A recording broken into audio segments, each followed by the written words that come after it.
Class 5 এর সকলকে স্বাগত একটি নতুন ভিডিওতে। এই তোমাদের চ্যাপ্টারটা থেকে 4-5টা কোয়েশ্চেন আসতে পারে পরীক্ষায়। খুবই ইম্পর্টেন্ট একটা টপিক। তো চলো শুরু করি। তো এই গল্পটার নাম কি? এ তো মনের কাহিনী। আগের দিন আমি এর পাঠ্য এবং বিশ্লেষণ ভালোভাবে করে দিয়েছি। আজকে আমি এর প্রশ্নগুলো করব। খুবই ইম্পর্টেন্ট। 3 থেকে 4টি কোয়েশ্চেন আসতেই পারে। ঠিক আছে? চলো শুরু করি। বলেছে একেরটা। বলেছে গ্রামটার আদি নাম ছিল। তো এই গ্রামটার আদি নাম ছিল তোমরা কি জানো? সবাই জানো। সালগেরিয়া। আগের দুইটা মতিবাবু ছিলেন গ্রামের কি? মতিবাবু ছিলেন গ্রামের জমিদার। ইতিহাস শব্দটির অর্থ রবিবার। ঠিক আছে। সুরবীর ছিলেন একজন আদিবাসী রাজা। ডুলং সুবর্ণরেখা নামগুলি এটা জানো তোমরা সবাই, নদীর নাম। দু একটা বলছে উপযুক্ত শব্দ বসিয়ে এই বাক্যটি সম্পূর্ণ করো। আর হাতিশালটা ছিল পাথরে। দুয়ের একটা এতো আর দাদু বলে একসময় এটা ছিল ড্যাশ গ্রাম। তাহলে কি গ্রাম ছিল? আদিবাসী গ্রাম। দুয়ের তিনটা কি? গাঁয়ের বুড়ো সর্দার মঙ্গল নাতিটার দিকে তাকায়। তাহলে উত্তরটা কি হবে? মঙ্গল। তবে জঙ্গল তো, তাহলে তবে জঙ্গল তো মা। দুয়ের পাঁচটা বলেছে স্কুলের চালাঘরের কোল দিয়ে, ডাস স্কুলের, তাহলে প্রাইমারি স্কুলের চালাঘরের কোল দিয়ে পথ। এখানে কি হবে? প্রাইমারি। তিনটা বলেছে অর্থ লেখো। গর্জন মানে কি? গম্ভীর আওয়াজ করা। বাগাল মানে রাখাল, আমি আগেই বলে দিয়েছিলাম। গুঞ্জন মানে গুনগুন শব্দ করা। দুলন্ত মানে দুলছে এমন। গোড়া মানে মূল। গোড়া মানে গাছের গোড়া, মানে মূল। চারেরটা বলেছে বিপরীতার্থক শব্দ লেখো। পূর্বপুরুষ, উত্তম পুরুষ, হ্যাঁ? আদি কি হবে? নতুন। কচি কি হবে? পুরনো বা পাকা। শুকনো কি হবে? ভিজে। বিশ্বাস কি হবে? অবিশ্বাস। পাঁচেরটা বলেছে সমার্থক শব্দ লেখো। সমার্থক শব্দ মানে এর আর একটি মানে। জলের কি হবে? বাড়ি, নি, বাড়ি আর নীর হবে। ঠিক আছে। নদী কি হবে? তটিনী, তরঙ্গিনী। সমুদ্র কি হবে? সাগর আর সিন্ধু। জঙ্গল কি হবে? বন আর অরণ্য।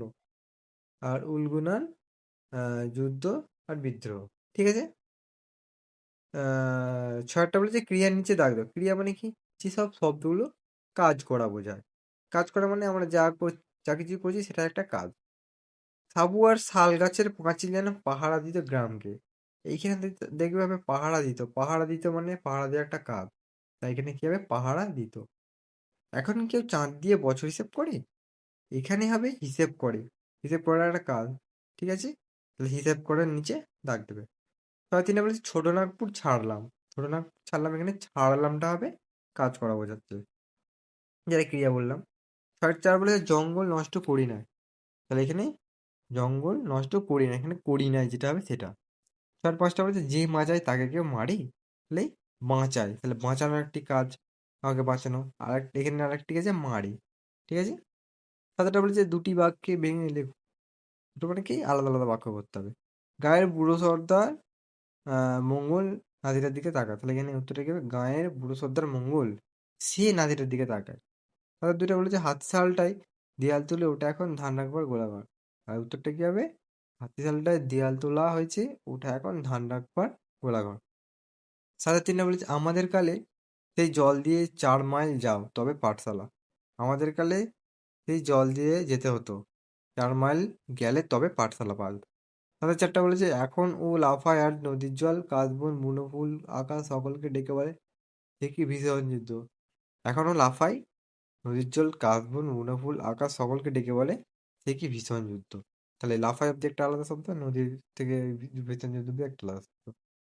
5টা বলেছে ডুলং ও সুবর্ণ রেখা হেসে চলে যায়, বয়ে যায়। তাহলে ডুলং ও সুবর্ণ রেখাও হেসে চলে যায়। আর পরেরটা কি হবে? তারা বয়ে যায়, মানে দুটো শব্দ বাক্য। বলেছে বাক্য রচনা করো। পাঁচিল কি হবে? আমাদের স্কুলটা পাঁচিলে ঘেরা আছে। ঠিক আছে। চাঁদ, পূর্ণিমার চাঁদ দেখতে খুব সুন্দর লাগে। দেশ, আমাদের দেশ অনেক বড়, বা আমাদের দেশের নাম ভারতবর্ষ। মানুষ, সকল মানুষকেই নিয়মকানুন মেনে চলা উচিত। জঙ্গল, জঙ্গলে অনেক পশু পাখি থাকে। ঠিক আছে। খুব সহজ সহজ বলে দিলাম, বেশি জটিল করিনি, যাতে তোমরা লিখতে সুবিধা হয়। 9টা বলেছে কোনটি কোন ধরনের বাক্য। উম, তোমরা এটা পড়েছো কি আমি জানি না, তো আমি বলে দিচ্ছি। বিস্ময়সূচক বাক্য বা বিস্ময়বোধক বাক্য, নাবাচক বাক্য যেগুলো মানে না শব্দ ব্যবহার আছে বা কোনো কিছু জানে এরকম কিছু। তারপরে হ্যাঁ বাচক মানে কি, এটা সত্যি বা এরকম কিছু। আবার প্রশ্নবাচক মানে কি, যাকে প্রশ্ন করা হয় বা প্রশ্ন চিহ্ন থাকলে। আর আরেকটা বিস্ময়বোধক বাক্য হয়। ঠিক আছে, চলো আমি পড়াতে পড়াতে বলে দিচ্ছি। নয় একটা বলে যে স্রোত কি জোরালো, তাহলে এটা কি, বিস্ময়বোধক বাক্য। কচি ছেলে কিছুই জানে না, এখানে কিছুই জানে না বলছে, তার মানে কি, নাবাচক বাক্য। নয় তিনটা বলছে যে সে যেন গেরুয়া জলের সমুদ্র, সে, হ্যাঁ বাচক বাক্য। ঠিক আছে। তার নয় চারটা বলছে নামটা বদলে গেল কেন গো, তাহলে এখানে দেখো প্রশ্ন জিজ্ঞাসা করছে, তাই না, কোশ্চেন মার্ক আছে, তাহলে এটা কি হবে, প্রশ্নবোধক বাক্য বা প্রশ্নসূচক বাক্য। নয় পাঁচটা কি হবে, কি যুদ্ধ, কি যুদ্ধ, এখানে দেখো বিস্ময়বোধক, এই যে ওই চিহ্নটা দেখে বুঝতে পেরে যাবে এটা কি বাক্য, এই চিহ্নটা থাকা মানেই বিস্ময়বোধক বাক্য। তো সেটা বলছে কোনটি কোন শব্দ জড়ি থেকে বেছে নিয়ে আলাদা করে লেখো। এখানে শব্দ জড়ি আছে, আহ মস্ত আছে, আমাদের আছে, শিকার আছে, বুড়ো আছে, ভীষণ আছে, ছোট, চড়াই, রাখে, ঝাঁকড়া, ধারালো, ওঠে, সরু ইত্যাদি। ঠিক আছে। তা দেখো বিশেষ্য, বিশেষণ, সর্বনাম, ক্রিয়া বা এইগুলো সব ভাগ করে দেওয়া আছে। আবার দেখো বিশেষ্য মানে জানো, যেগুলো নাম বোঝায়, বিশেষণ মানে দোষ গুণ বোঝায়, সর্বনাম মানে নাউন, এই বিশেষতর পরিবর্তন বোঝায়, ক্রিয়া মানে কাজ করা বোঝায়, অব্যয় মানে সংযোগ মানে যেটা যুক্ত করছে দেখার ওটা বোঝায়। তাহলে এখানে বিশেষ্য কি কি হবে দেখো, বিশেষ্য হবে লড়াই আর শিকার। ঠিক আছে। আর বিশেষণ হবে মস্ত, বুড়ো, ভীষণ, ছোট্ট, ঝাঁকড়া, ধারালো, সরু। সর্বনামে কি হবে, আমাদের, তুই, আর কি হবে, সে। ক্রিয়া কি হবে, চড়ায়, রাখে, ওঠে। আর অব্যয় কি হবে, ও। 11টা বলছে নিম্নলিখিত প্রতিটি ক্ষেত্রে দুটি বাক্য করে জুড়ে একটি বাক্য লেখো, একটি করে দেওয়া হবে। তাহলে কি আছে দেখো, কি গল্প বললি আজ দাদু, তাহলে এটা কি হবে, সবাই শুনছিল গো। দাদু আজ এমন গল্প বললো যে সবাই শুনছিল গো, মানে আগে আমরা দুটো বাক্যকে ভেঙেছিলাম, এখানে দুটো বাক্যকে একসঙ্গে করবো।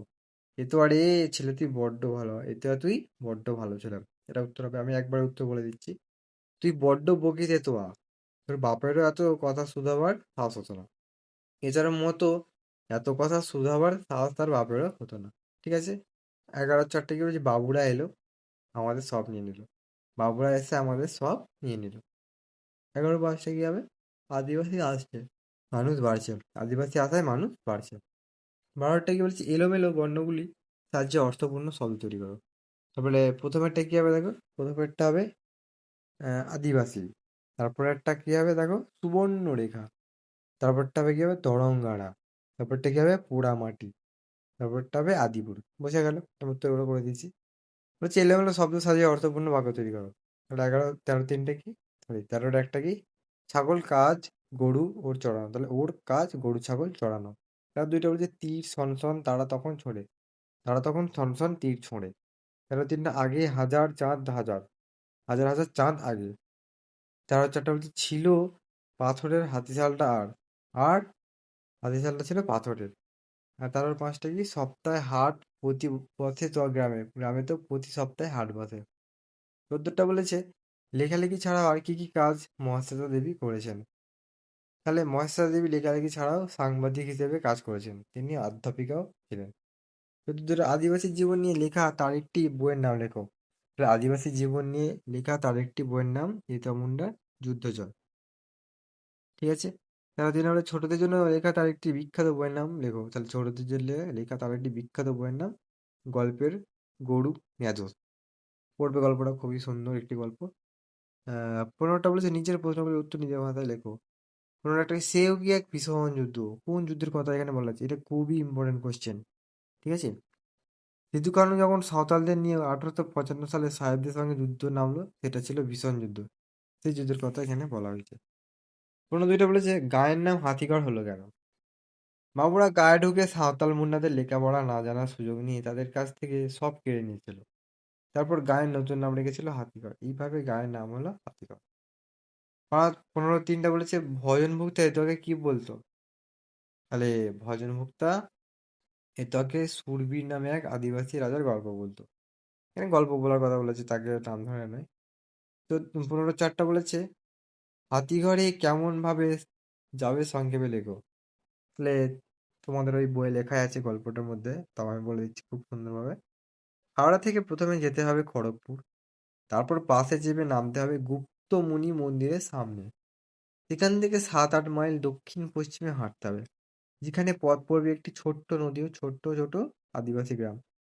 এগুলো পেরোলে পড়বে মস্ত গ্রাম রোহিণী। রোহিণী গ্রাম পেরিয়ে দক্ষিণ দিকে গেলে ডুলং নদী, আর তারপর যেখানে আকাশ ছোঁয়া একটি শাল ও অর্জুন গাছ দেখা যাবে, সেখানেই হাতিগড় গ্রাম। এইভাবে হাতিগড়ে যাওয়া যাবে। বোঝা গেল? 15-5টা কি বলেছে, এতে নামটি কেন হয়েছিল? তাহলে আদিবাসীরা অনেকেই তাদের জন্মবারের সঙ্গে মিলিয়ে নাম রাখে। এ তো আর জন্ম রবিবারে, তাই তার ঠাকুরদা মঙ্গল মুন্ডা তার জন্মবারের সঙ্গে মিলিয়ে নাম রাখে এতুয়া।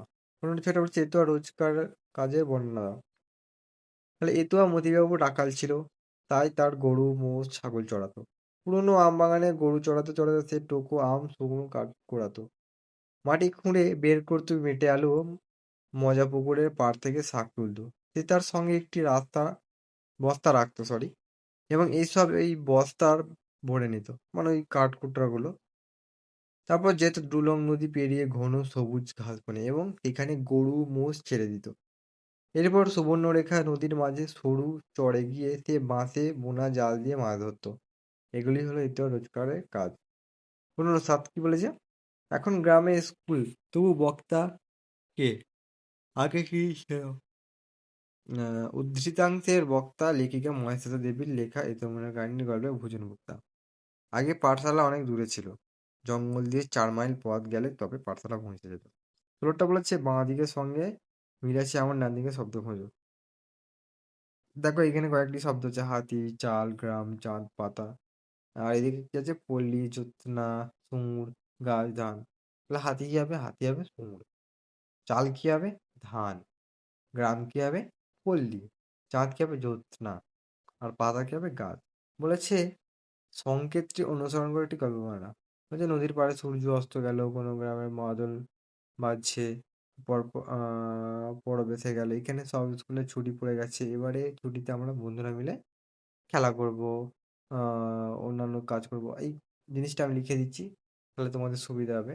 আর নাহলে ভিডিওটা অনেক বড় হয়ে যাবে। তো দেখে নাও তোমরা। আজকের জন্য এইটুকুই, দেখা হচ্ছে পরের ভিডিওতে। ভালো থেকো, সুস্থ থেকো।